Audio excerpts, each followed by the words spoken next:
Welcome, guys, to the I Love Wrestling podcast. We are here with our weekly Monday Night Raw review. I'm Justin Woolwine. I'm Nathaniel Woolwine. Nasty Nate, bro. You're Nate. ruining the gimmick. What do you? Who are you? I'm your dad. Oh my gosh, bro. This is Pops. Welcome, guys, back to the I Love Wrestling podcast. We had an exciting weekend. Yeah. Traveled to Exodus Pro. Cleveland, Ohio. Got to meet EC3. Yeah, it was Pretty good. Boy Smooth, Brandon Beretta, all in person. Got some interviews in, and was a sponsor for the event. Sponsor for the next Exodus event, May 23rd. We will be there live and in person, along with all the Exodus roster. Pretty sure Brandon Beretta, Strictly Business, will be taking on the Midwest heavyweight champion Dante Casanova. Pretty Boy Smooth is going to be on the card. A lot of great action. Not a lot of matches have been announced yet. EC3 was the win over on Richard Holiday at the event in a Final Flowers match. What do you think of Final Flowers match? I thought it was pretty cool. It switches up the casket match a lot. Mm-hmm. I feel like it's really different, and the way that they executed it was a really good way to execute it, I feel like. Okay. I enjoyed it a lot. I really enjoyed the show. I liked the venue it was in. Great acoustics. You could hear everything. It was done really well. Really nice. The ring was bigger than most independent shows. It was really, really nice. I enjoyed it. A lot of great action, high flying action. It's good matches. I also just want to say thank you guys, the staff at the event, for all the hospitality. It was our first time coming to an Exodus event and being there in person, dealing with the staff, and the talent on the show is great. All great people. And there was another Chicago star that was down there that had a great showing. Lily Ruiz, yeah. also been on the podcast. Shout out to her. Did fantastic against Tiffany. It came up a little short. Yeah. But hopefully we'll get to see her back on the Exodus card. And you never know. Maybe take the championship off of Tiffany. Somebody's got to do it. And hopefully it's Lily Ruiz because she's great. Phenomenal. Yeah. Definitely going to be a star. Whether it's in Chicago, whether it's in the NWA, whether it's at Exodus or farther beyond. Can't wait to see where she goes. Last week we did a little bit of a Raw and NXT review. Coming off that, we're on Raw this week. They are in Belgium. What's Belgium, Nate? It's a place in Germany. It's all. But it's the chocolate factory of the world. Chocolate capital. Chocolate capital. What did you guys? How did y'all feel about Raw being, in the middle of the day for us? Is it different? It was. I like it. Change the pace and all? Yeah, I definitely. I liked it a little bit. I thought it was good. Live, I mean, I like what they can do with Netflix, where they can do it from anywhere at any time. It's pretty awesome. Makes it feel like a bigger event, I think. Well, something that I have noticed is like SmackDown this week is going to be airing earlier in the day. Oh, really? Next week, Scotland, Raw will be earlier in the day. So like it looks like they're doing all of it that way. So all of it's live, which is interesting. I know they've been doing it with the PLEs, the pay-per-views, like anywhere it's happening. That's what time they change the time frame for when the event's happening. So it's cool to see them do it with their weekly television programs too. This week we started off with heel John Cena.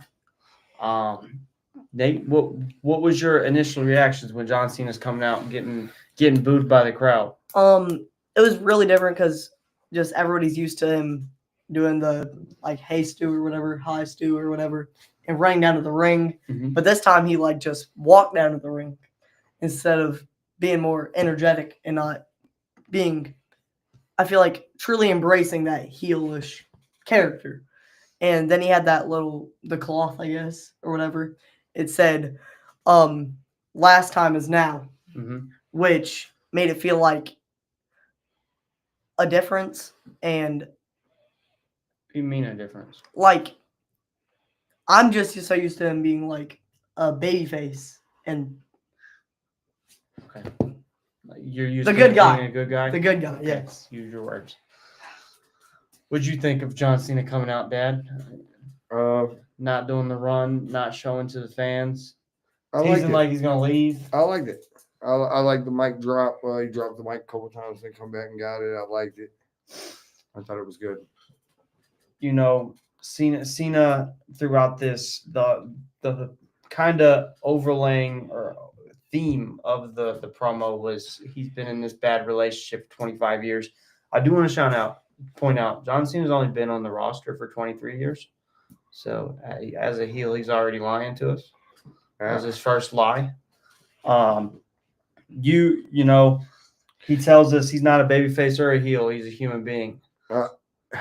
See, I don't know about those because, like I was saying off camera, to a casual fan, they don't know what those words means. Yeah, catering to smart fans or whatever is okay, but it might take a little steam out of it for a casual fan.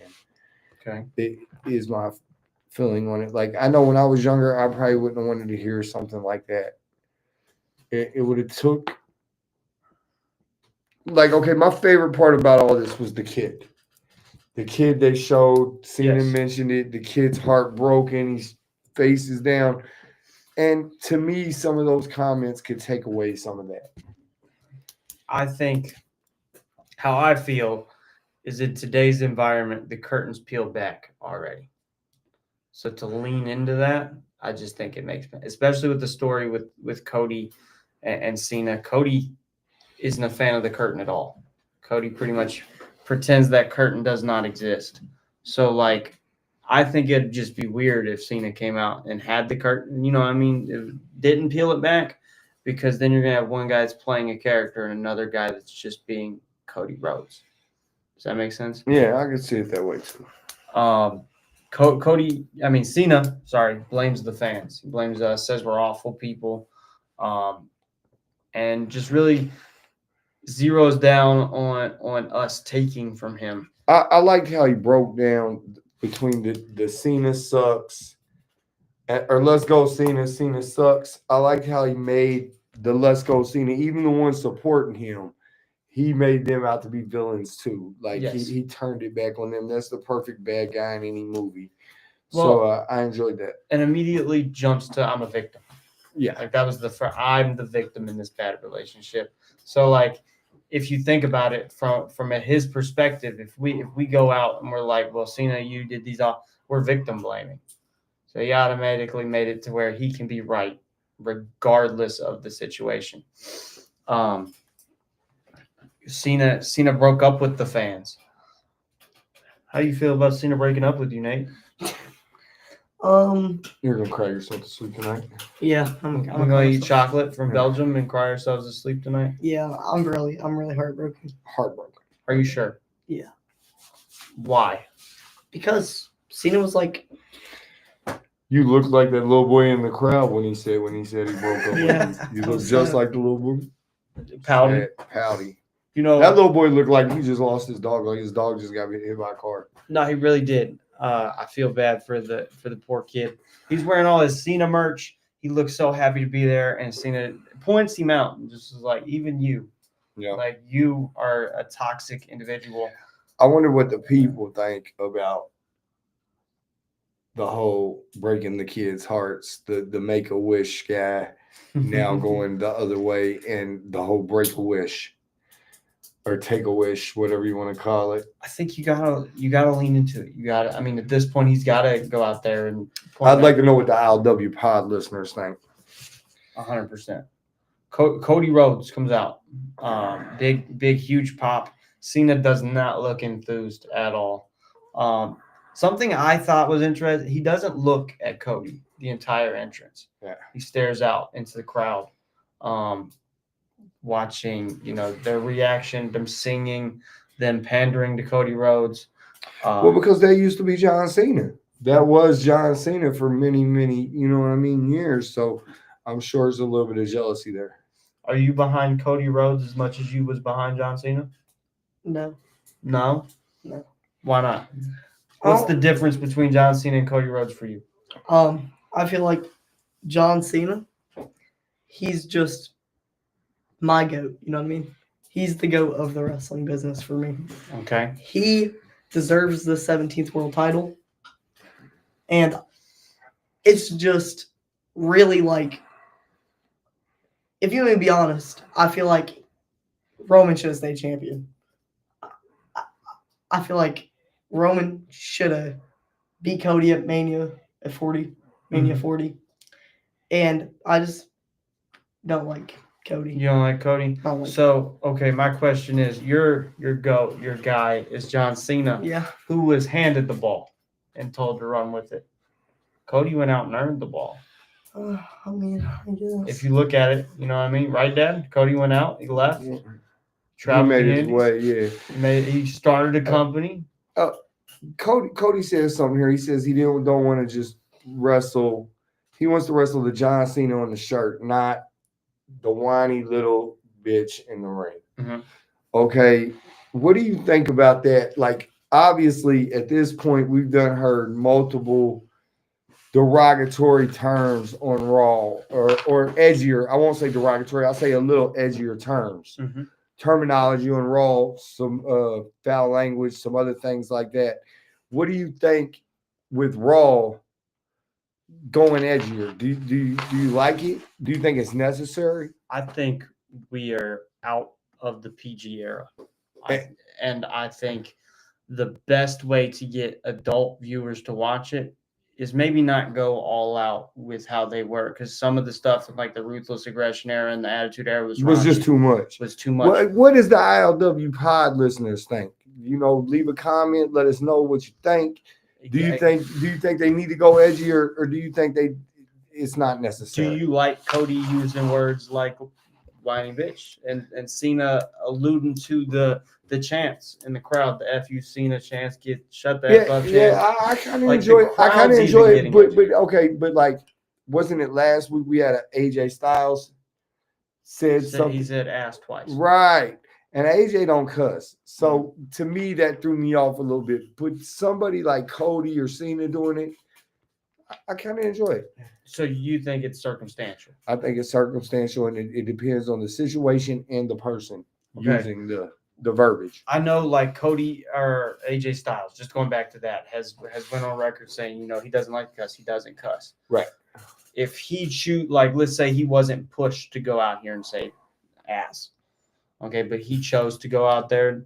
I just don't think it comes off right with him, because he's already made it public that he doesn't match his character. Right, it just doesn't match his character. Okay. It doesn't line up. So I don't understand the philosophy in doing that. As a youth, what do you think about the edgierness? Because you've grown up in an era that they didn't cuss at all on TV. Yeah. What do you think of these chants and these words being used? If you may be honest, I don't see any problem with it. Mm-hmm. All right, because like they're adults, and like they might, when I grow up, they might have been pushing it towards kids instead of the edgier content that you guys grew up with the ruthless aggression and attitude era and all that. But I feel like it just. Thank you, by the way. What? For reminding you that you're old? No, for saying I grew up in that attitude era, because I didn't. Oh, you didn't? Oh, yeah, No, you grew I up was with. grown by the day. I forgot, my bad. You grew up with that stuff. Yes. No, it was that. It was. I grew up in the ruthless aggression. I was making him win the attitude era. Yes. Well. Grew up in the golden era. Yeah. Well, oh yeah, I forgot. The old days. I feel like, yeah, it just doesn't matter. Okay. What it does though, because you know there's children and families. I feel so like I feel it's only necessary every once in a while. This has been an every week thing. You know what I'm saying? It becomes more. And then even to have like it becomes more common, and then even to have somebody like AJ Styles who's already went on record say he doesn't believe in using that type of language or whatever. He's trying to represent a good role model. For him to go out and do it too, to me, it just says like they're trying to see how much they can get away with.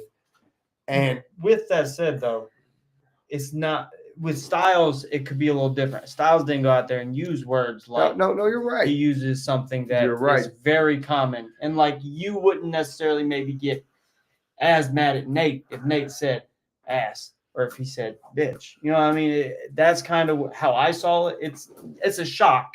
Well, then right after this, Michael Cole on commentary. Michael Cole went off on Cena and he called him international prick. Irrational, Nate. Irrational prick. International. But he was an international prick because he was in Belgium. He was in Belgium. You were partially right. Yes. But what I'm saying is right after that, he Michael Cole says prick or whatever. Nate here wanted to come on here and say prick. And Justin, I don't know, your dad might not like that, blah, blah, blah. So it is controversial, because like if it wasn't a parent such as myself, if it was another parent that might be a little more strict on the language and stuff like that, they might get really upset if they found out their son was on a live stream or a podcast using the word prick. Yes. Do you see what I'm saying? Definitely would. So therefore, I just think WWE needs to watch it just a little bit. Before we move on, one thing that stuck out to me most, like one of the things that stuck out to me most in this Cody promo was Cena goes to cut him off and goes to say, "Hey, kid." And, like last week, Cody stood his ground, said he's the captain now. He stood his ground here and said, "Look, I'm not a kid." Yeah, I wanted to hear what Cena had to say, though. Yes, I wanted to see where he was going, and Cody cut it off, so it kind of threw me off because I really wanted to see where Cena was going to go with that, like what his verbiage was going to be to diminish Cody Rhodes as the champ. Yes. Well, next week in Scotland, they're going to be face to face again. Maybe we'll get to hear it next week. Are you excited for more of these verbal jabs, or do you want them to get physical? Well, I got a Scott Irish in my family. My family came over here from Scotland on a boat. So I'm really, anytime they do anything in Scotland, the crowd's live, it's wild. And for some reason, it tugs at my heartstrings. Mm-hmm. So I'm excited for next week, period. Okay. What do you expect out of next week, John Cena and Cody face to face? Are you expecting more of the same thing? I see it getting physical. What wrestler's wearing a kilt? One wrestler's wearing a I'm gonna book it now. Cody Rhodes in an American Nightmare kilt. Oh, I'm down. I think it's gonna be CM Punk. Oh, in like a Chicago flag kilt. That'd be nice. I can see it. I can see it. Definitely Drew McIntyre. Next part, I had a comment, but I'll save that for later whenever it pops up.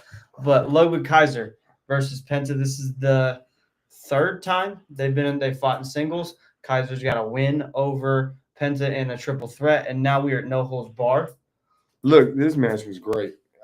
They have amazing chemistry. Yeah, they have great chemistry. It's hard hitting, fast paced. It's really fast. Before we get into the match, something that stood out to me is most of the time when European guys go overseas, they get cheered. Right. Not Kaiser. No, well, he's a natural.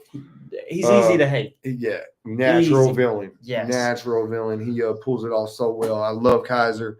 It was a hard hitting matchup though. No holds barred. No holds barred. We got some chair action. Chops were vicious. The chops were vicious.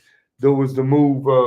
There was the Death Valley driver on top of the announce table, which we'll never see break. You don't think so? I miss the announce table spots. Well, they used to do. I think that the announce table spots will come back to breakaway announce tables. I just think they've done away with it, and they're going to use it just like the foul language.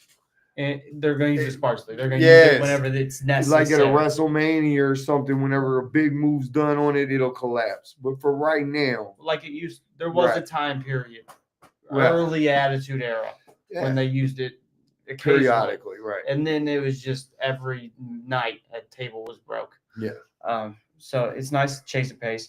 I like, which I haven't seen it in a while, the barricade run by Penta, where he runs the barricade, hits the Hurricanrana. He ran the length of the barricade too. During this match, Corey Graves gave a shout out to his brother, Yep. Sam Adonis. Yep. He even said my brother Sam is a luchador down in AAA or Mexico. He just said Mexico. Yes. And I'm pretty sure he's in AAA. He though. might be. I think he makes appearances yeah. for it's either AAA or But I CMLL. just thought it was cool that WWE let them give Sam a shout out. Well, and then they also give Lucha Underground a shout out. Yes. TNA a shout out. Yes. Allude to the other tag team titles that Which Penta's won. would be him and Ray Phoenix. Yes. I thought it was interesting, just that little bit of. Well, you bring up Ray Phoenix.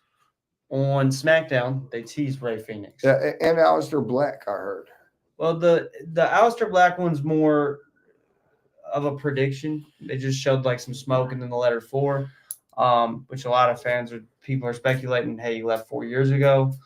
It could be like maybe the month he's going to arrive in is what they're saying. But the Ray Phoenix one, literally you see his tattoos, the mask, the whole 9. What do you think about them putting them two on opposite brands? I'm glad. I'm glad they don't bring him over with Penta. I think they could put both of them on each show and make each one of them a star, and then come and have them come back like a Kane and the Undertaker type brothers. You know what I mean? Tag team later down the road. They can reveal all that as they want. Do you think? If you remember in Lucha Underground, they never once mentioned them as brothers. I don't think so. Never was they the Lucha Bros until I think MLW or I mean, it was on the Indies. I'm sure, yeah, the Indies or AAA or whatever. But when they first got big, both of them, it was from Lucha Undergrounds where they had the most exposure, and you never knew they were brothers there. Mm-mm. So it could go either way. I'm just excited to see how it plays out. I like Penta a lot. I like Ray Phoenix a lot, so I'm excited. What do you guys say? I want to see them when Ray Phoenix does come to SmackDown. I want to see them eventually have a rivalry where they face each other. You want a rivalry first? Yeah. Think a rivalry that would lead to them becoming a tag team? Yeah. Okay. And I think that could happen. I don't know if WWE will acknowledge their brothers or not. I don't know. They might have all. I don't think they have. I think Michael Cole has said that he's the Lucha Brothers tag team. Okay. I'm not sure. Don't quote me on that. But Somebody I'm let us know. I've heard it. Also, like, you know, they bring in the chair, like you talked about. Kaiser, I liked him trying to, like, he was choking me. He's like, tell me you fear me. The kick with the chair, that Penta kicked the chair into Kaiser's head. I thought that was unusual because they usually don't do any head to chair contact anymore. They try to stay away from that. They're going back to it a little bit more. And I think the second. Well, I think if it's done right. Yes. And it's not hard swinging shots. You know what I mean? I just don't know how the concussion community that's going to thing. And I don't want nobody risking their health. Nobody gets CTE. Right. I don't want no CTE. From what I've seen so far with like chair shots and like recent, they really haven't done any swinging, just headshots, really, if you think about it. It's always been like Penta did. Well, the certain places you get that. I've noticed a couple of places you like get that. In AEW, sometimes on like an MLW show. I've seen it in some indie shows recently and other shows, but like on a mainstream WWE. WWE. Like, of course, they'll do the super kicks into the chairs, or like last week, the Javon Evans did that cutter with the chair. Yeah, or they threw it at each other. And then, but I also liked out of this match the end where he did the Super Mexican Destroyer onto the chair from the middle rope. Middle rope, and then he hit the Penta driver, which if you looked at it closely, Kaiser hits his head on like the handles of the chair, and I thought that at first glance I thought he just did it on top of the chair, but then when they showed the replay, he like smacks his head on the legs, and I thought that it looked a little brutal. Was it scary? Okay. Anything could happen. Fair enough. Kathy Kelly comes out after the match, says, what's next for Penta? Kaiser's in the rear view mirror. Penta makes it very clear. He wants the Intercontinental Championship. Guys watching, what do you guys think of Penta going after Braun Breaker's Intercontinental Championship, or is it Finn Balor's Intercontinental Championship? What do you guys think? Penta calling out the IC champ. I liked it. And then right after this, we get the backstage segment with Yes. the Judgment Day. And Dom is trying to put Penta in Judgment Day. And Balor says, like, didn't you just see, he just announced he's going after our my Intercontinental title I'm about to win. And calls Dom a snake. And kind of storms off. And my favorite part of the whole show, Carlito just simply steps over to Dom and says, "What, you don't watch the show?" And to me, Carlito is just hilarious. He has so much flavor to the Judgment Day, so much comedic relief, and he's great in the ring. So I hope they keep Carlito around and do more with him. I think go ahead. Oh, I was going to say, last week on the review, Mhm. I said that I seen it being a triple threat for that title. Mhm. Dom versus Finn versus Braun. Mhm. But now since Penta's coming into the mix, it's a fatal four-way. You think I we're feel a fatal like- four-way? I think we're getting a fatal four-way now. Okay. I think the word snake was interesting just because that's really like the first time that insults have been thrown in this. Like they've been mad at each other. Hey, there's been dysfunction. But Finn openly is like, look, you're being a snake. You're causing problems where problems don't need to be. So I just think that really sets the tone for the dissension of the Judgment Day. Carlito, though, great. Love him. I think he's really added to the characters of those in the Judgment Day because, some would say Finn maybe a little bland, especially on like the microphone. Dominic has really broke through his shell in the Judgment Day, especially after Carlito's been around. So, like, I just think Carlito's the veteran has really helped those guys, like I said, break out of their shells and become better characters. What do you think?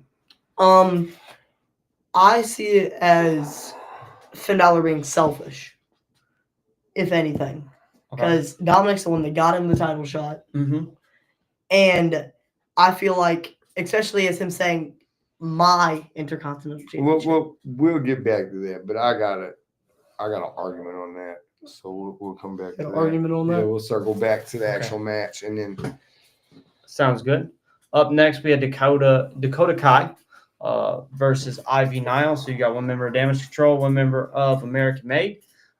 These two women have pretty standard match. It was a good match. I like, the kick that Dakota hit while Ivy was sitting in the corner. Ivy Nile is just brutal. She's very physical, There was hard-hitting. the beginning of the match where she hit that really good German suplex. Mhm. It was really nice. Kind of like some Kurt Angle type of it was really nice. And then out comes Gable. Yes. Well, Gable came out during the entrance. Right. Look at the end of it. He ran to He wasn't there when everybody else came out. No. he went to join American Made basically. Yes. LWO attacks American Made, and then LWO runs off Chad Gable, causing, Ivy Nile to be distracted. Dakota Kai with the win. Dakota Kai with the win. You think the right woman won? Yeah. Yeah. I think Especially so. with the distraction. Okay. So it doesn't. You don't think it hurts Ivy Nile at all? No. Okay. What do you guys think? I'm not gonna read that on live stream. Up next, we have Io Sky and Bianca Belair have a contract signing, and Io Sky is tired of the disrespect. Do you Is that think? Jay Triz? I think so. Jay Triz on YouTube. We appreciate your comments. We appreciate your We comment. would read them out loud, but we really can't. That's so. one I cannot read out loud. If I have to answer your question, though, probably the second one. Yeah, me too. What do you think? Not answering. The first or the second one? I'm not Nate? answering. One or two. We Well, cannot number one or continue two. this. One. He's a one guy. He's the number one. I'm a number two guy, and we're not talking about the bathroom. For those of you who are not watching on YouTube, if you are watching on YouTube, just read the comments. Do you think Io Sky has been disrespected in this title build?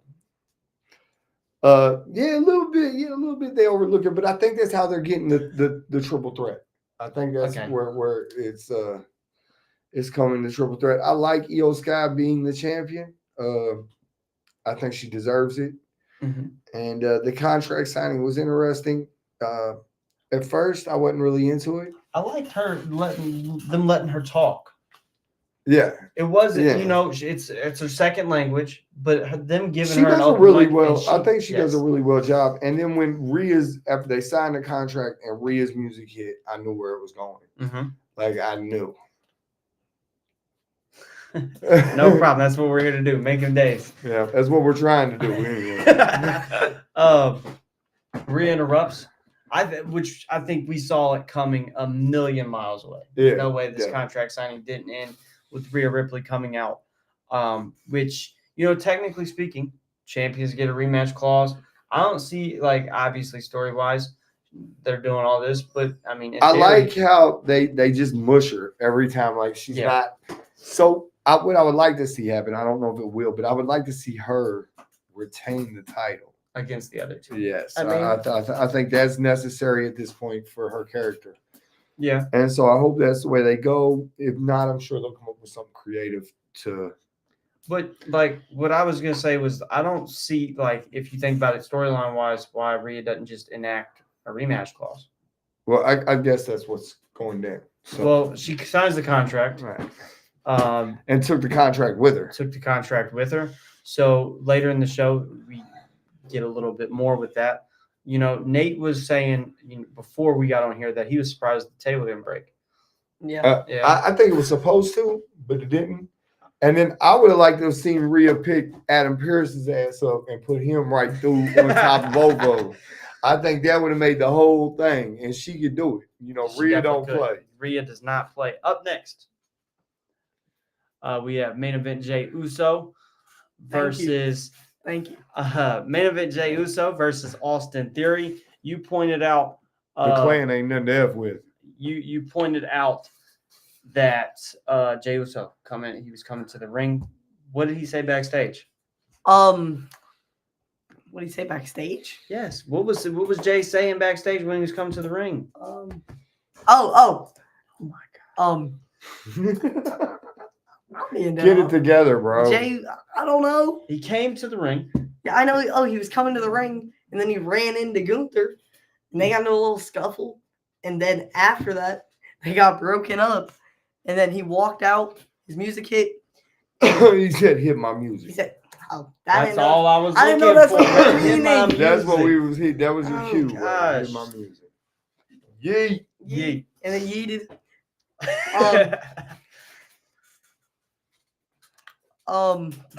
I'm so lost. Right Okay, they come out to the ring. Everybody's eating. Michael Cole's ecstatic. I just like Corey Graves because he really is like over it. Yeah. So it's different from all the other. You got McAfee all the time. All of them are into Yeeting. the eating. Corey Graves don't want Corey no part of it. Graves does not care. No. He's like, Michael, you too old for this. Right. Like, Michael Cole said set he your- eats once or he eats every week. Eats he eats every week. Yeah. That needs to be a shirt. Shh. Doesn't need to be a shirt. We can't make it a shirt, but they can make it a shirt. I'll buy it. Yeah, I'll buy you. Yeah. Or a every Team week. Yeet shirt, whatever they want to do. Hot Team Yeet. But Austin Theory versus Jey Uso doesn't last no time. We're about to start bootlegging those. We're not bootlegging. Nothing ILW Pod does not bootleg on the record. This is where we get canceled. Joking. But But what maneuver Hit me does up. Jey Uso hit to win this matchup? so at the very end of this match, Jey Uso hits the ropes. He hits a jumping spear because he like wraps around the other side. Hold of up, hold up, Theory's hold body. up, hold up. Not a That was not crossbody. that was not a spear. It was a crossbody. Well, I think you're just old. Look, Cena okay. now. Well, if You can't I'm see. old, hold up. If I'm old and see now, right? Then Corey Graves is also old and see now, and so are the producers that produce the commentary for Raw. Yes. So all of us are wrong. Time out. With that, they have gone on record, especially Michael Cole.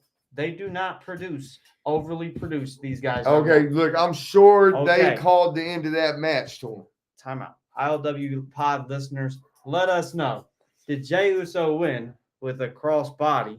It was a flying crossbody was that it? connected a spear's head on the crossbody inside. It was He hits him head on. no, he does not. Okay, if you've ever watched any of Jey Uso's spears, For one, he hits them sloppier than Nate's I'm hair just right now. telling you that it was not. Okay. I was surprised though of how quick he hit the crossbody in one. How quick he hit the super spear in one. It's crossbody. Like after the aftermath of said super spear. Jey Uso dives out on Austin Theory and Grayson Waller, hits his head pretty nasty. Yeah. I did like how he gets up immediately and is like, look, And guys, he let the fans I'm know good. he was okay. I'm yeah, good. I like that. But while he's doing that, letting us know he's good, Gunther locks in that sleeper hold. Did we think he was going to sleep like he does every week? No, I didn't think he was this weekend. It didn't happen. Well, he kind of didn't fully lock it in either. If you like really didn't paid get a chance attention, he to. didn't fully lock it in, Okay. and then he throws him into that second turnbuckle or top turnbuckle, Mhm. and then they get into a little brawl. And in these moments, as my generation would say, Jey Uso ran Gunther's pockets. He took that title from him, and he basically knocked Gunther out of the ring, threw Gunther his title. Gunther actually looks pretty terrified because he hasn't seen that in these weeks. I don't think it was terrified. I think it's more of a Surprise. It was a surprise, shock. a shock. He did not see it coming. He didn't see it coming. He thought he had to jump on Jay, and turned out he didn't.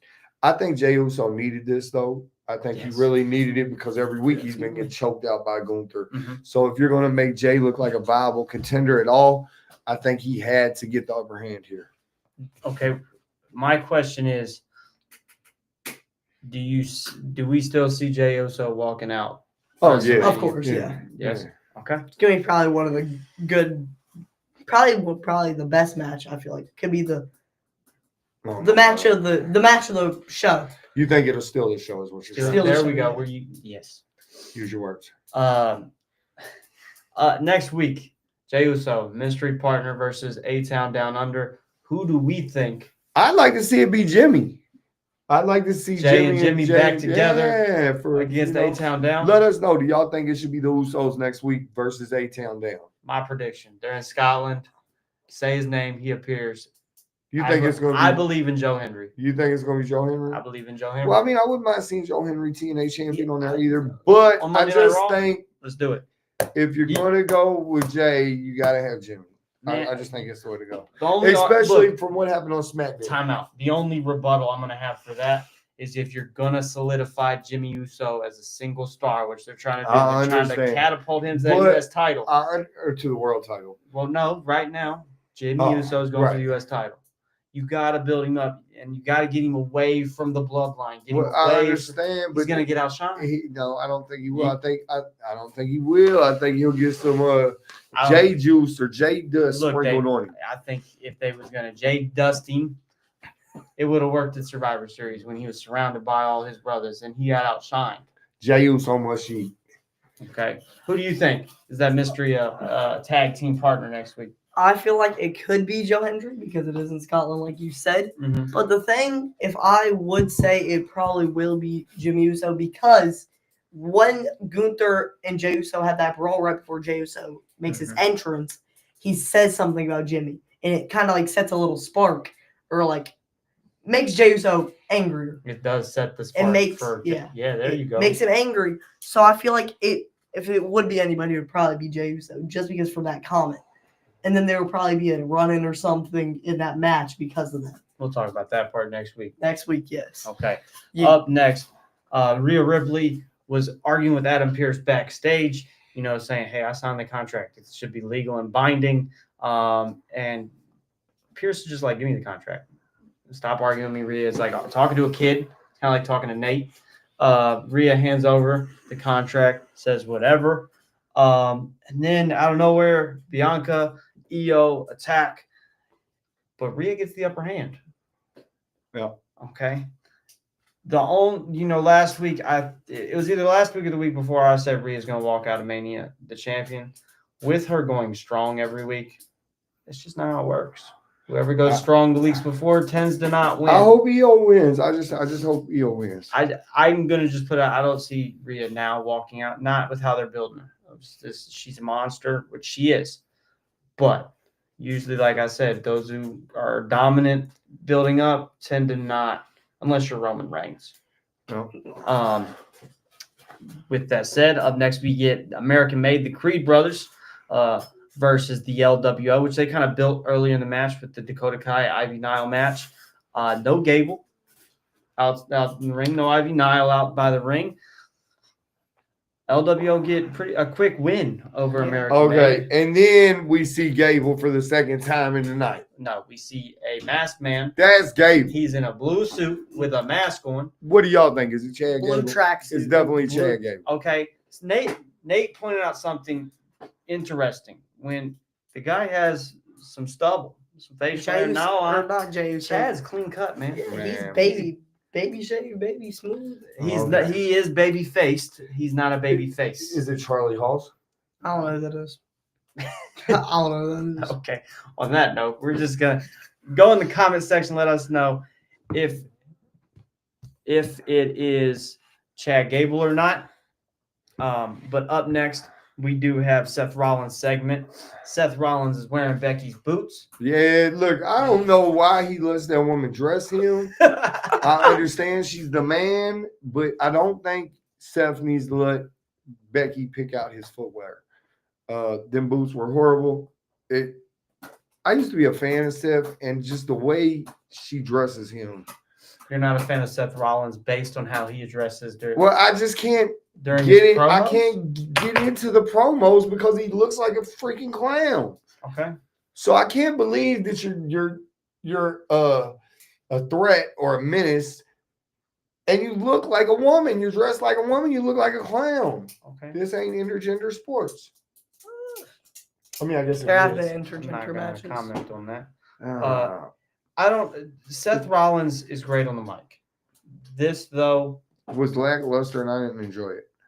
Okay. What I did get out of it though is SmackDown will have Rollins, the OTC, and Punk all in the same building, the same time. We're getting our three-way for Mania.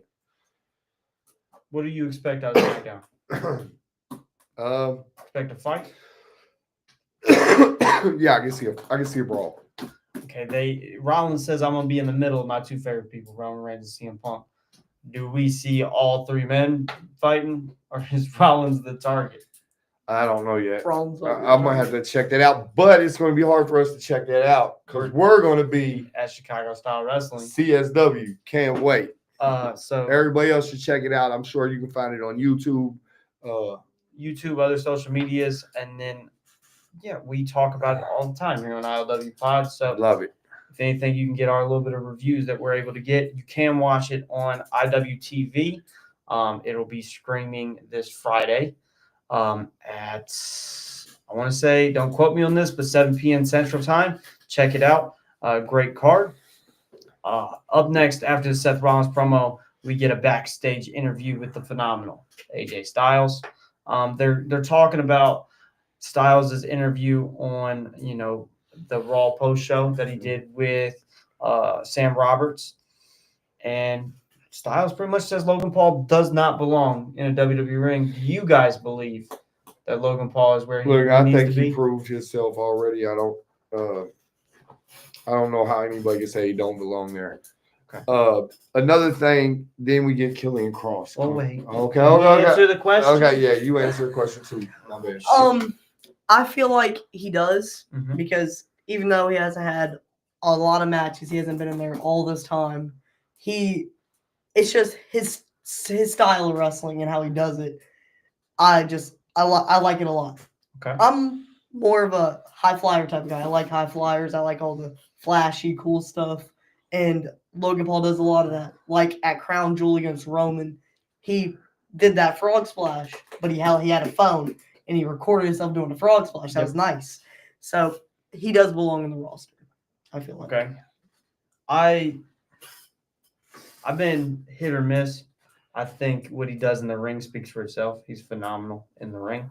But comments outside of the ring make it hard Look, he's a natural for me not villain. to get interrupted. He's a natural villain.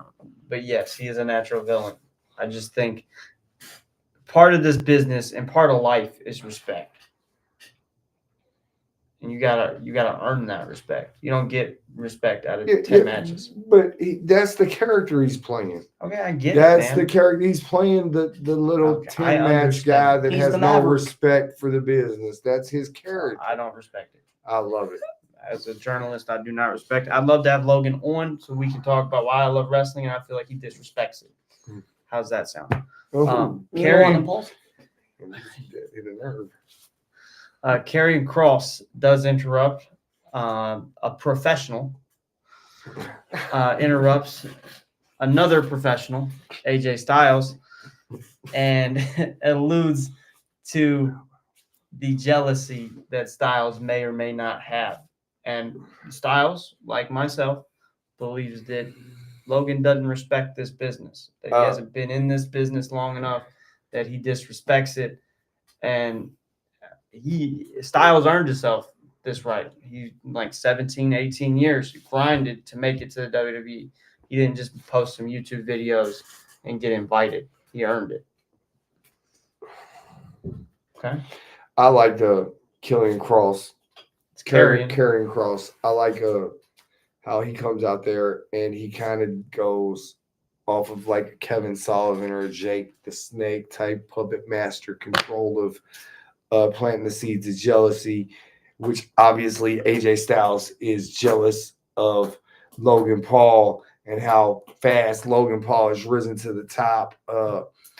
So I really enjoyed the way they're using Cross. I think it's a great way to use him and utilize him, and I'm pretty sure he was close with Kevin Sullivan. So I think he's learned from the master, and why not get to use some of that? Definitely. What did you think of Karrion Kross? His little interaction with AJ Styles.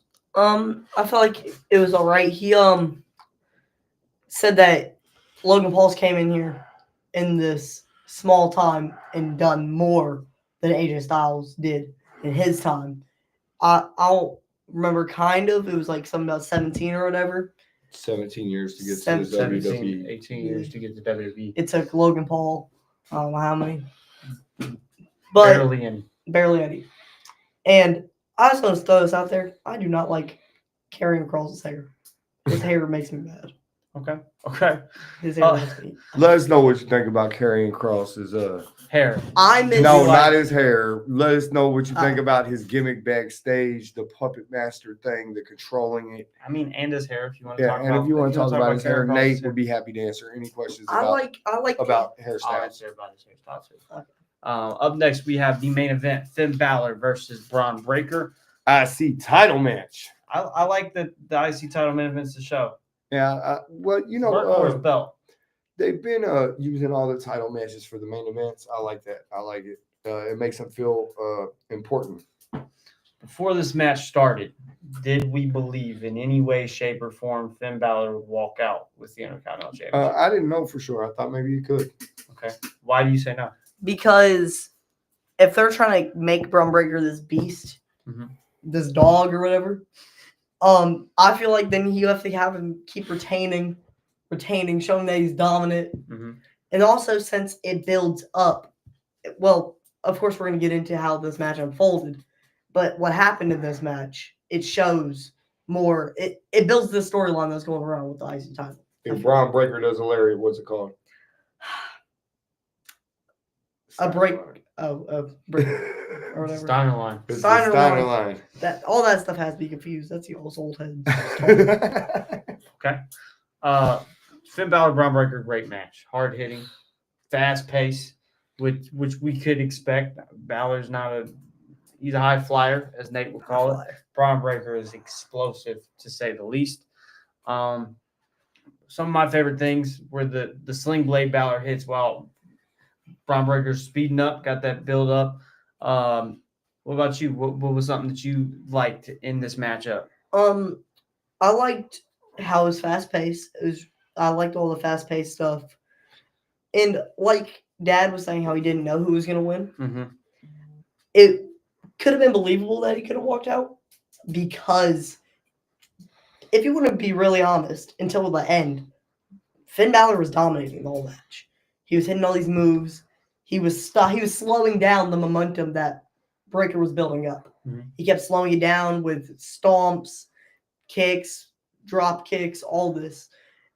I thought that we were at least going to see one coup de grace from Finn Balor. We didn't also. It was a nice match. Do you think if Finn Balor would have been able to hit his finish, maybe he would have walked out with the Intercontinental No. Championship? No. Okay.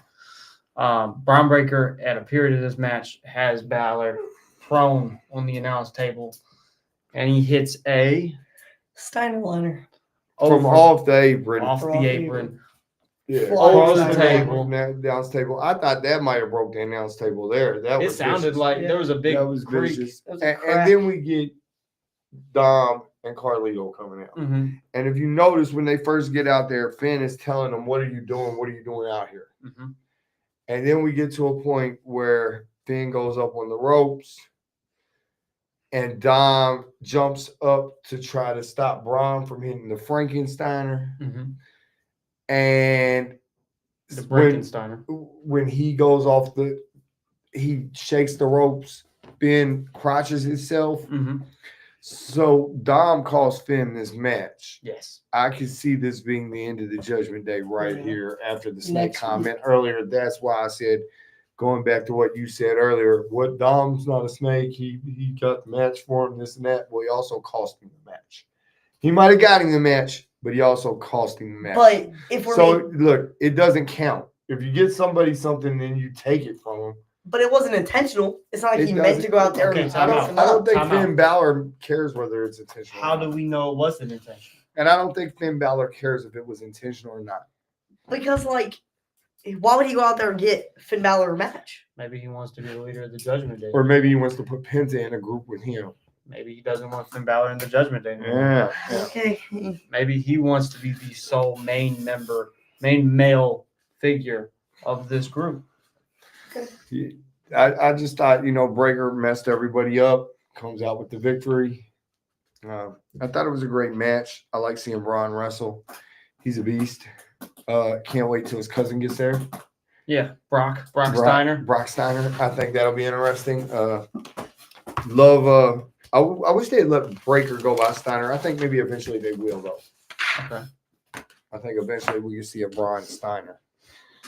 I mean, I think it's a good way to separate him from. Yeah, but now they've already inducted the Steiners in the Hall of Fame. I He's mean, done it. Everybody he knows. Came in as Bronson Steiner, Right. and then they changed him to Breaker. I think it was a Vince. I heard it was a Breaker idea. Well, maybe it was. Maybe it was. I mean, there's a lot of guys. What do y'all think? Should it be Braun Breaker or Braun Steiner? Let us know. Braun Breaker. Yeah. There's been a lot of guys and girls that utilize their family's name, and I think it's cool for somebody like Braun Breaker, as successful as he is, to not use that name and be able to capitalize and make himself the star that he is. At the end of this match, though, after Braun Breaker gets the pinfall, Penta comes out because the Judgment Day are attacking Braun Breaker. Right. Do you think Dominic and Carlito attack Braun Breaker to help Finn? Well, no, I think Vince come out and stop it. I think it's going to end up being a 4-way or something. Yes, but why? If Dominic Mysterio comes out and costs Finn Balor the championship, do you think the attack on Braun Breaker afterwards was to save himself? To be like, hey, I was helping you. We even attacked him. I don't think it's going to matter. I don't think that matters. I think Finn's not going to play that. I'm not asking if it mattered. I'm asking, do you I think don't- that was his intention? I don't know. I'm not for sure. Couldn't tell you. I don't know what his intentions were. What do you think about Penta coming out, helping run off the Judgment I Day? think it'll be good to see Penta and Dom work together. Mm-hmm. I think that'll be interesting. Sounds good. Does Penta versus Breaker versus Dom versus Finn happen at WrestleMania? Could very well. I'd like to see. Or do we get I think it'd be great. Braun Breaker and Penta and then Dominic Mysterio? I don't and think Finn so. Balor? I think there's going to be quite a few multiple man matches, just to get as many people in the card as possible. Like, You usually have the Money in the Bank for that. Mhm. They used to have the Andre the Memorial Battle Royal for that. I can just see him sticking with that same kind of fatal 4-way triple threat tag team scramble, whatever, you know what I mean? Something along those lines to get as many people a payday as possible. I see, because most of the time there's normally always some type of big stipulation, like a ladder match or something on a Mania card. If they might always use it as this 4-way could be an IC title match and a ladder match, like, because they always the IC title ladder matches that they used to have, and they sometimes still do have them. They're always good. Like, I remember the very first one at WrestleMania 31 with Bryan, Dean Ambrose, Curtis Luke Axel, Harper. Luke Harper, all of them. That was a really good match, and it's always just good ladder matches. Mm-hmm. And even, like, I'm pretty sure, wasn't it the Shawn Michaels versus Razor Ramon in a ladder match at a Mania? WrestleMania. Yeah, exactly. So I feel like it would be a The good first thing. one happened in Mania. The second one was SummerSlam. Yeah, and then, like he was saying with the multi-man matches, there's going to be a bunch on this card that we've already. I can see there being a ladder match for a title. I don't know if it'll be that one. I don't know if it'll be for the Intercontinental or for the tag team. The tag team division on SmackDown, especially, is you got your Street Profits, Motor City Machine Guns, DIY. That could just be a the multi-man. Bloodline. It could be. It could be really they good. could really stack a ladder match. Right, a there. tag team ladder match would be amazing for the tag titles. Let us know what you think. Do you think tag team ladder match WrestleMania?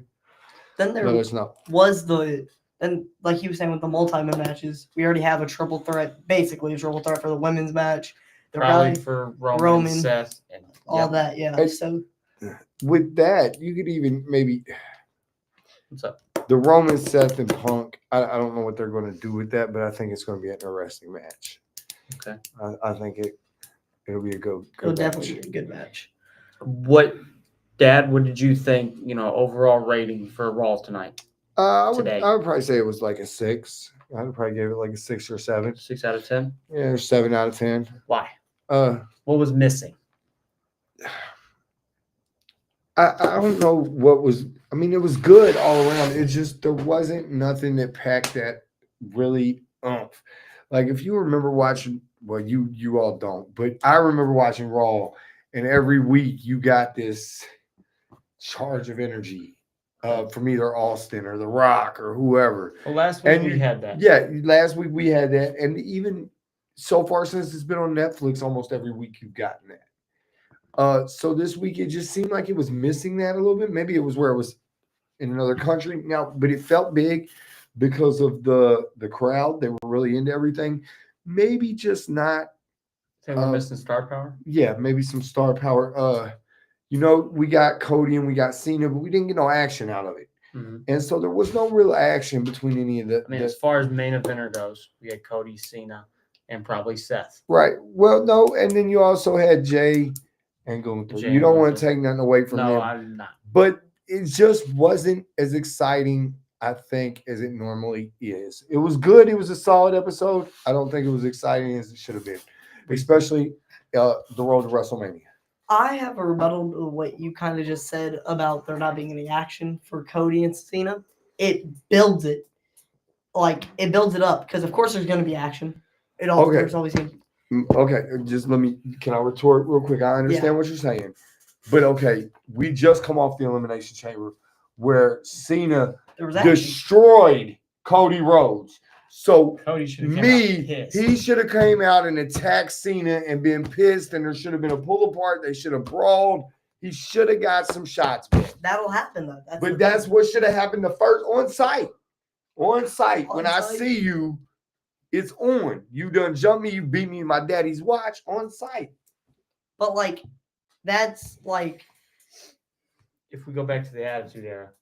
On site. Always on site. Ruthless Aggression Era. Always on site. So he's not wrong. I just think it would have been better. You saw Cody's face, right? You would have never seen Stone Cold Steve Austin walk out there to the ring and have a duel of calling him a whiny bitch. Away. He would have ran down there, opened a can of whoop ass, stomped the mud hole, walked it dry, and then drunk some beer and went on back to the bed. And I just think that's missing in wrestling. Okay. Well, what do you rate Raw? I feel like I'd give it a 7.5. Okay. And the reason is for that, everything was just really fast paced. Mm-hmm. I feel like they rushed. I wouldn't say too much rushed, but every match didn't last that long. Yes. Even the main event didn't last that long. I would say like Jey Uso and Austin Theory, perfect. The way that was it was perfect because it just showed that Jey Uso has that star power. He went out there, squashed Austin Theory. Austin, my bad. And then he did the little thing with Gunther. But like, you know what, Kevin? I absolutely agree.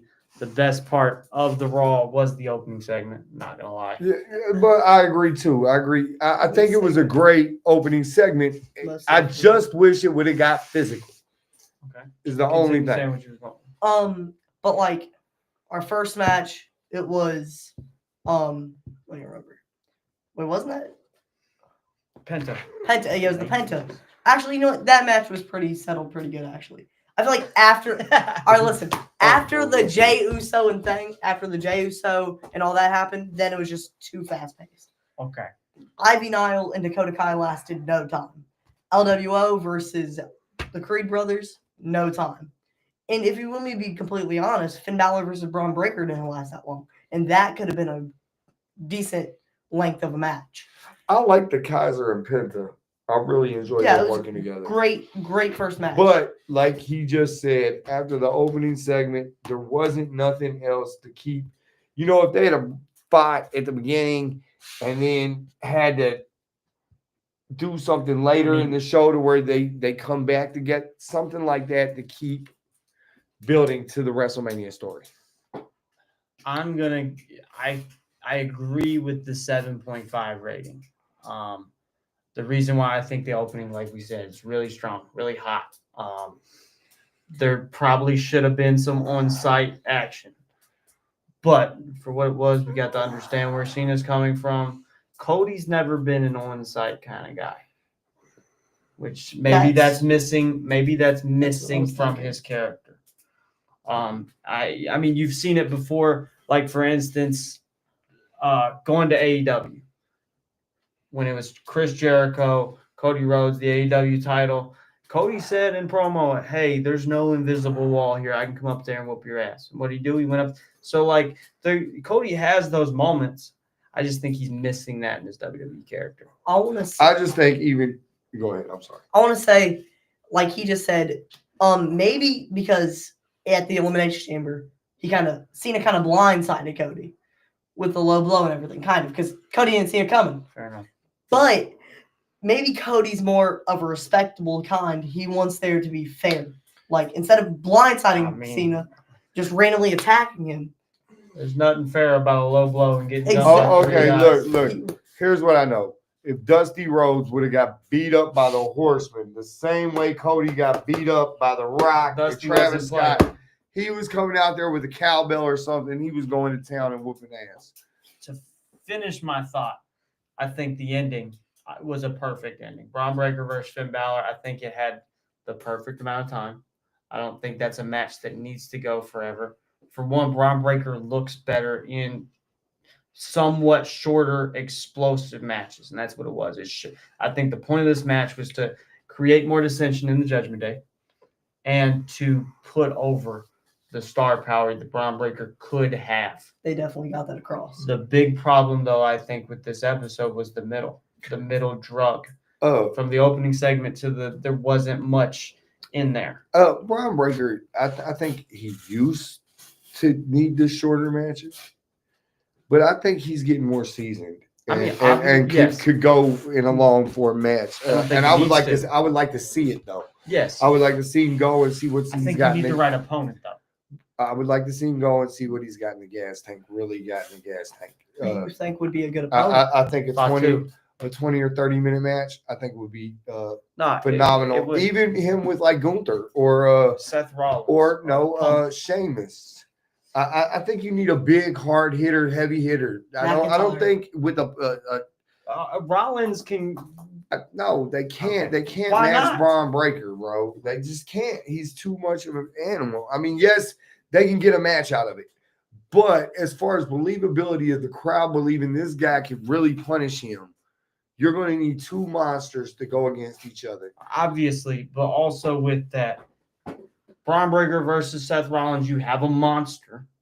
and then that's where you get Seth Rollins to fight from underneath. That's the whole I point of understand, his. but I just feel like somebody like a Sheamus or a Drew or a Those would be bangers. Maybe even an AJ.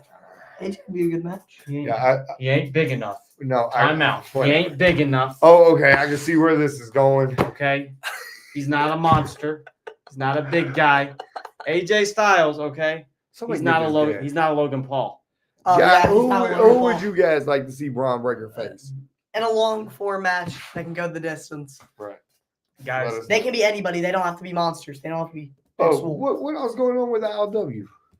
ILW tomorrow. Bobby Stevenson. That's gonna I'm be a sorry, good one. Bobby Stevenson.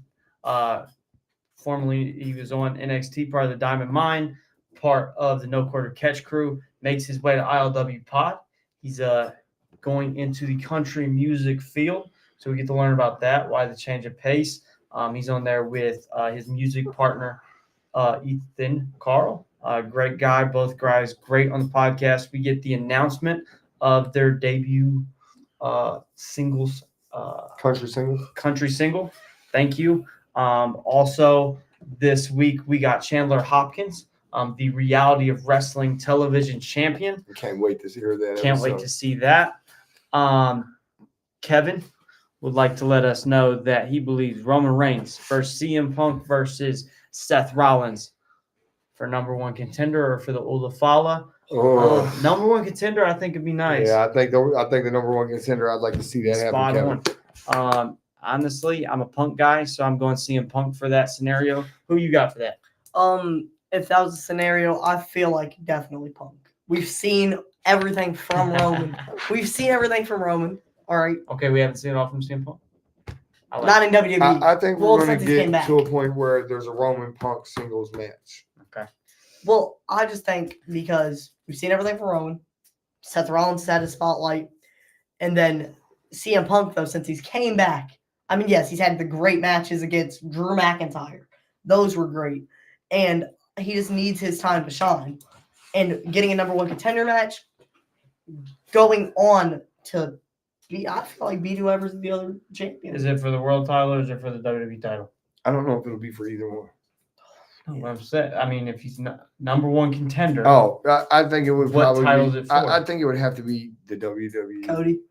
that question though, if you think about it, I think- Roman's on the SmackDown roster. Right. I think I would like it to be Gunther though. For me, what does that say? For me, Roman versus Punk for the custody of Paul Heyman. Oh, I like it. Custody I of like Paul it. Heyman. Custody Heyman of on a Paul pole Heyman. match. Heyman on a pole match. Heyman on the Or a pole match. forklift. Heyman on the forklift match. Oh, No, I think that's great for Paul Heyman, but I can see Paul Heyman going with Punk after Yeah. this. afterwards. I feel like at Mania, that's what gets Punk that win. Is that the favor? That's the. That's the favorite. I Okay. feel like Punk will say Roman will be able to about to set up a spear or something. Mhm. Paul Heyman comes and stops him, even low blows him or something, and gets Punk the win. Gets Okay. Punk the win, and then they're back as the thing. Okay. Last thing for this week on ILW Pod, we have the first release from our interviews at Exodus Pro. Hey, shout out to Exodus Pro. They was very welcoming. They made us all feel welcome. They was great. Show was great. Killed it. Great killer show. I'm sure you can check that out on YouTube and other places. Yes, on the NWA YouTube channel, you can watch When in Rome 2. That's where I recorded this interview with Brandon Beretta. It's the first interview out of a series of interviews that will be come out. First set of live interviews that we've recorded here on ILW Pod. Happy to release our one with Brandon Beretta first. Like I said, he's talking about that matchup that's coming up against Dante Casanova. Exciting to see it. Thank you guys. Could it have been Brandon Beretta in the lucha mask throwing them suplexes? Because I'm telling you, Beretta threw one He threw suplex like I have never seen. Dante Casanova Man. right on his head. Taz kind of. It was a Taz type It was suplex. nasty. If you get a chance to see it, everybody should Go check it that out. out. Shout out to Brandon. A very safe, Yeah, nasty it was German safe suplex. but nasty. Thank you guys. Thank everybody for watching. Everybody for commenting. As always, praise. Go like, subscribe, comment, share.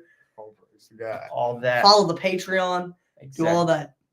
Thank you guys. We Thank will you. see you here live next week after Raw in Scotland.